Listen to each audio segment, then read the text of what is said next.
Hey everybody, KC0, VII Tom. Hope everybody's having a good day here.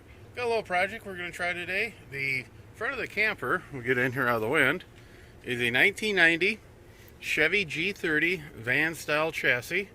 And coming home from winter field day a few weeks ago, it was dark, we're running pretty good. About halfway home, we came up on oncoming traffic and went to dim the high beams to low beams, and nothing happened. The switch didn't feel good, and quickly shut the headlights off. Still had markers, still had taillights, just hit the four ways on, got past the oncoming traffic and started messing around, and realized that that switch had failed. We were getting all the lights on, headlights on, then just the low beams and no lights, and high beams and no lights. So the switch was shot, so we just kind of ran back on markers, taillights, and we met anybody. We turned on the four ways. We only had like 6-7 miles by then. TLJ was really concerned about it. She was getting her phone out and was going to call somebody. I don't know what they were going to do about it.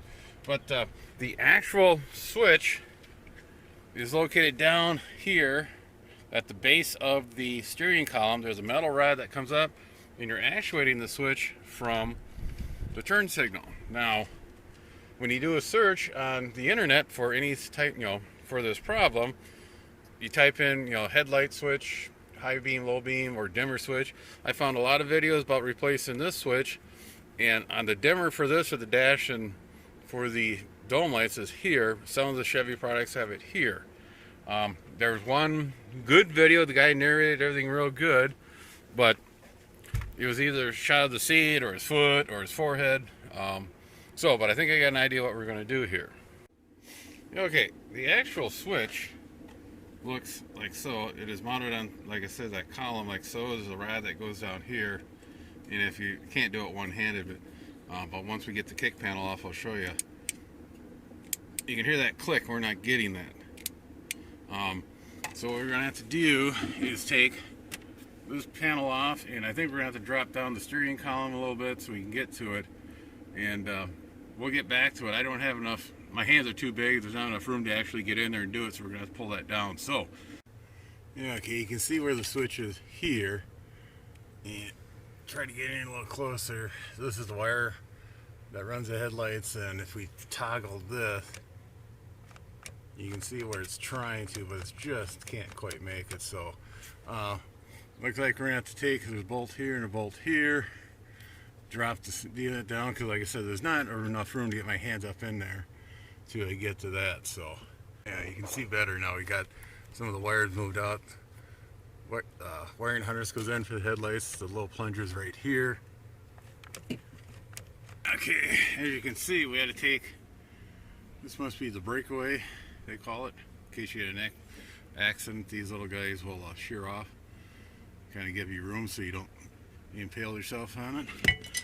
Move these wiring harness. You can see right there is our switch. There's the plunger, and there's a one bolt, or the nut bolt, bolt that I could not get to. So getting closer. Before putting it all back together, I want to make sure the switch was working. I had enough adjustment on that rod. As you can see, high beam, low beams. Success! It's all back together. It all works. I did break, taking it apart. This toggle switch here is the shut off for the aft batteries for the camper section. That was a couple bucks. I think it was like a $10 part. The actual switch, found out, when I went to pick this up from our local parts store, this is used on a lot of Fords, AMCs, Chevys, Dodges. It's, the generic part. Again, this is a 1990, and it doesn't have that solid click. I think it was $7 and some odd cents here in town. They even had it in stock. It's just one of those deals. After 1990, it's 2020. That's 30 years, and I don't know how many times you would say the switch was cycled, but I don't think I lost any money on this. It's got, don't know if that was a date code of 045. So all in all, it wasn't that bad of a job. My hands are quite large, so I had a hard time getting it up in there on top of the column. The last two bolts that hold that switch down. I did find a ground wire that was not ground, at least I hope it was a ground wire. We'll have to take it out and see if my cruise control is working. That's going to be the next project, is figure out why my cruise doesn't work. The part itself, like it says, it was under $10 from the local parts store. It seems to be working. It was easy once you got it out, put it in. It took longer to put the it all back together. Just make sure none of the wires were pinched and everything working. And I did walk around and checked all my lights, all my markers, all turn signals. So, success! We have high beam, low beams. So be sure to share, tell your friends, your neighbors, other hams, subscribe, hit that bell to be notified when we get new videos out. Add some comments below. Just kind of curious, what you guys thought. Now I know why mechanics are a little ornery sometimes if you ask them too many questions when you bring your car in there. It was not a pleasant job. I was, pretty much standing on your head, but 7-3, everybody.